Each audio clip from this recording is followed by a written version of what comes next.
안녕하세요. 치과의사 김재인입니다. 오늘 알아볼 내용은 가장 대표적인 치과 진료 스케일링에 관한 내용입니다. 여러분들 스케일링 하시면 징그러워 하시는 분들 많고 치를 떠시는 분들도 많은데, 스케일링 같은 경우 그만큼 대중적인 진료고 가장 치과 진료의 기본이다, 핵심이다라고 보실 수 있겠고요.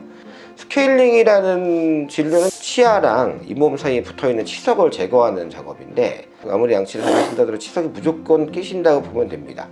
여러분이 아직 10대 미만 청소년이 아닌 경우에는 치석을 거의 계속 끼신다고 보시면 되겠고, 간단히 말씀을 드리면 몸 안에 있는 세균을 잘 닦아낸다면 치석이 없을 수 있는데, 그런 부분이 부족하기 때문에 대부분의 양치를 잘 하신다 하더라도 치석은 발생을 한다 라고 보시면 되겠고, 양치 잘 되시는 분은 1년 주기, 안 되시는 분은 6개월, 심하게 안 되시는 분은 6개월보다 아래 주기에서 스케일링이 필요합니다.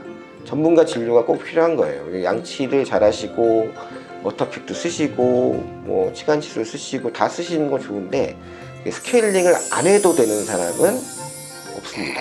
나는 스케일링 안 해도 된다 생각하시는 분들이 있습니다. 가끔씩 있어요. 치석이 진짜 안 생기는 분이 있습니다만, 그 확률이 극히 적으므로 모든 사람이 해야 한다 라고 보시는 게 맞겠고, 스케일링이라는 게 결국은 잇몸이랑 치아 사이에 있는 치석을 제거하는 거기 때문에, 그 치석을 제거하게 되면 눌려있던 잇몸 사이에서 피가 나와요. 피가 나오게 되면 환자분들은 상당히 걱정합니다. 문제가 있는 거 아니냐, 너무 깊게 들어간 거 아니냐, 치과의사 혹은 치과의생사가 너무 부주의하게 시술을 하였다 생각하실 수 있습니다만, 출혈이 있다는 얘기는 그만큼 그 잇몸이 부어 있었다는 얘기입니다. 스케일링으로 인한 자극이 있긴 있습니다만, 최근에 스케일링 같은 경우는 대부분 초음파 스케일러로 떼내는 거기 때문에 직접 치아 잇몸에다 저희가 기구를 대지 않아요. 잇몸 기구 대시면 상당히 아프시고 그렇기 때문에 초음파로 떼낸 부분이 이제 떨어지고 나오면서 피가 나올 수 있는 거거든요. 피가 나오게 된 정도에 따라서 잇몸이 좀 안 좋았다라는 얘기를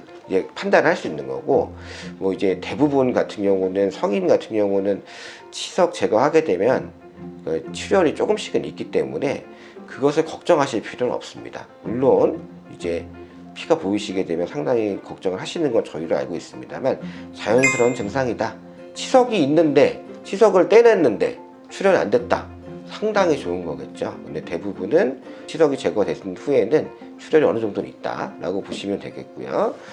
스케일링을 받은 후에는 이제 그때부터 시작이에요. 다시 더 깨끗하게 칫솔질이라고 하는데, 오히려 스케일링 이후에 텅 빈 공간 같은 경우 발생했을 때 양치가 제대로 안 되게 되면 상당히 또 금방 쌓이는 경향이 있습니다.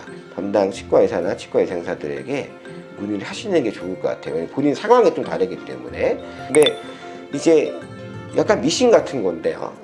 그러니까 스케일링 한 이후엔 좀 양치 안 해도 된다 이런 생각을 하시는 분들이 생각보다 많아서 말씀을 드리게 되면, 스케일링 한 이후부터 더 열심히 칫솔질 해주셔야 됩니다.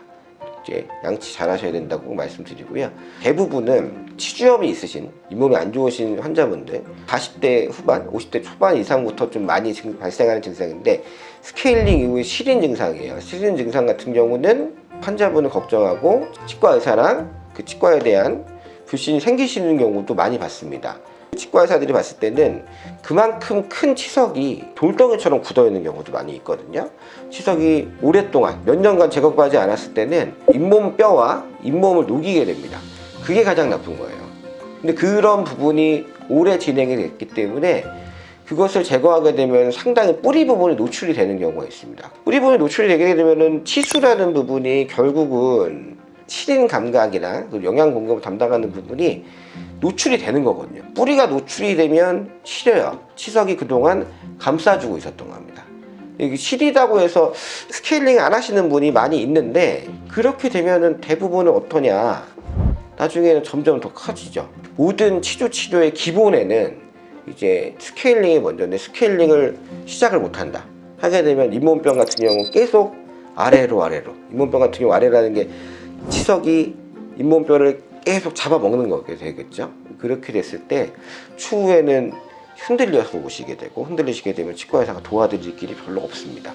시린 증상이 치과의사에게도 가장 고민인 건 맞습니다만, 그것이 두렵다고 해서 저희가 병을 안고 살 수는 없겠죠. 치석이라는 건 결국은 구강 내 위생 관리가 안 된 걸로 인해서 발현되는 결과물입니다. 그 결과물을 그대로 방치하게 되면 그 결과물이 점점 커지게 되고, 커지게 되면은 잇몸병이 더 악화될 수밖에 없는 거예요. 그렇게 됐을 때는 이제 불편하신 시리신 거는 저희도 이제 상당히 좀 조심스럽긴 합니다만, 무조건 스케일링은 받으셔야 한다. 그 다음에 후속 조치가 또 있을 수 있으니까 그거 너무 걱정하지 마시고, 그러면 시린 증상까지 오시지 않도록 되도록이면 스케일링을 좀 자주 받으시는 게 좋을 것 같고요. 다시 정리해드리면, 시린 증상이 있는 부분은 치석이 치아 뿌리를 감싸고 있던 것들이 떨어져 나오면서 발생하는 것이다 라고 보시면 되겠습니다. 치아 회복 과정에서 이제 보시게 되면 불편감 느끼시는 경우는 있어요. 흔들리는 느낌, 아니면 이제 그런 부분이 또 뭐가 있냐면, 이제 구멍이 난 느낌 같은 경우가 있을 수 있는데, 구멍이 난 느낌이 뭐냐면, 이제 치석이 감싸고 있던 부분에 떨어져 나오게 되면은 잇몸이 이제 꺼져 있겠죠. 그 부분이 구멍이 났다고 말씀하시는 분들이 계시는데, 실제로는 치석이 있었던 부분이 제거되면서 눌려있던 잇몸 부분이 나온 거고요. 잇몸 치료 잘하게 되면 다시 올라오는 경우도 있습니다. 흔들리는 느낌이 드실 수 있는데, 그만큼 약했다는 거예요. 일시적으로 다시 이제 돌아올 수 있습니다. 돌아오실 수 있기 때문에 치석 제거로 인해 발생한 불편감, 아까 말씀드렸던 것처럼 잇몸 사이에 구멍이 났다, 아니면 이제 치아가 흔들린다, 대부분 돌아온다고 보시면 되고요. 물론 스케일링 이후에 후속 조치가 필요하신 분들이 있습니다. 뭐 치주 소파술이라고 하는데, 잇몸 하방에 치석이 많이 있거나 치주낭 부분에 염증이 있는 경우는 그럴 땐 얘기가 좀 다를 수 있긴 하겠죠. 그런 치료까지 끝난 다음에 보실 수 있겠습니까? 스케일링 이후에 발생하는 불편감은 스케일링으로만 그 치주 조치가 끝났다면 대부분 돌아옵니다. 그런 부분은 이제 걱정을 많이 하시는 게 아까 시린 증상이랑 더불어서인데요. 그 두 부분이 가장 많은 거기 때문에 제가 시간 할애를 했는데, 대부분 다시 돌아옵니다. 돌아와요. 안 돌아오시는 경우가 있으면 그 치과 의사들이 또 그에 따른 합당한 조치가 또 있을 수 있으니 그것은 너무 걱정 안 하셔도 될 것 같습니다. 주기적으로 스케일링 받는 걸 권하고요. 마지막으로 많은 분들이 알고 계시는데 이제 좀 말씀을 드리면, 건강보험에서는 성인에게, 만 20세 이상 성인에게 연 1회 스케일링을 급여로 받으실 수 있게 해드리고 있습니다. 그 얘기는 뭐냐면 그만큼 중요하다는 얘기예요. 건강보험공단에서 신경을 써서 전 국민에게 사업을 하고 있고요. 진료 건수가 치과, 의과 다 통틀어서 가장 많은 이제 진료가 스케일링이기도 하고, 마지막으로 말씀드리게 되면 시리고 불편하고 흔들리고 그런 불편감을 느끼실 수 있습니다만, 스케일링 치석 제거는 누구에게나 필요하다고 말씀 꼭 드리고 싶고요. 이제 안 해도 되시는 분은 없습니다라고 말씀드리면 좀 과하긴 한데 거의 없어요. 가까운 치과에 가서 스케일링 받으시면서 검진 받으셔서 어떤 상황인지 꼭 한 번씩, 1년에 한 번 정도씩은 체크를 받으시면 나중에 이제 치과 때문에 큰 치료를 많이 받을 일은 좀 줄어들 수 있습니다. 스케일링의 중요성에 대해서 아주 강조드렸고요. 오늘 여기까지 말씀드리겠습니다. 감사합니다.